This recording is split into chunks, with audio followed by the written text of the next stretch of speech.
So what are some other ways to test this myth? I did some searching. I found Euroconsult, which is a satellite-focused market research firm. They do track satellite capacity. Not traffic, but it's a starting point for us with this myth, right?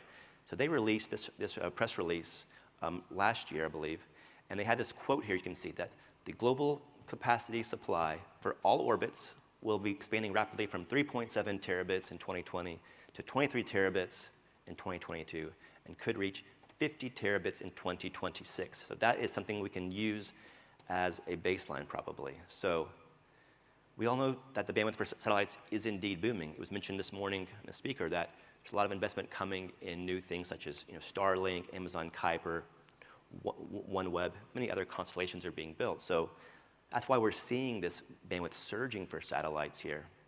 So let's take the 50 terabits as a baseline number to use in our comparison versus cables. But very important, we need some caveats with this data because this is total capacity.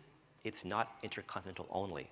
This could be heavily used for domestic-only transmissions, right? So it's not an exact comparison here to what the myth we're trying to test, but it's what we have to work with. Also, it's capacity, it's not traffic. Well, so it's all we have at least, right? This is a forecast also. It could be wrong, could be right, we don't know. But the key here is I want to be very generous with the satellite friends of ours. Let's give them 50 whole terabits to work with for 2026, okay?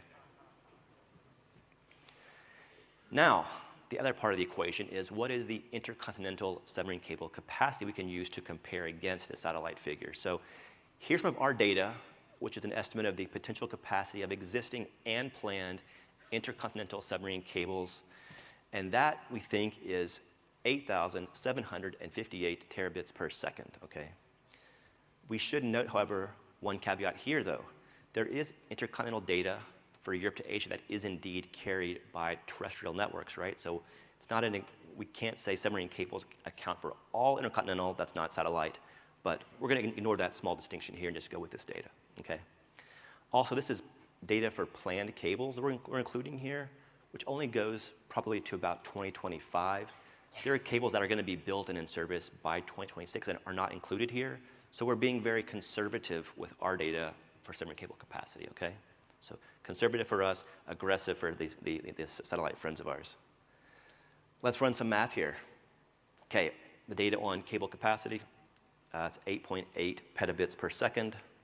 The satellite guys, 50 terabits coming in hot. What does the math show us? All right, 99.43%. That is, I think, a very conservative estimate of what it could be. But the myth is it over 99%? So I think it's true. We can confirm this, that it's definitely true.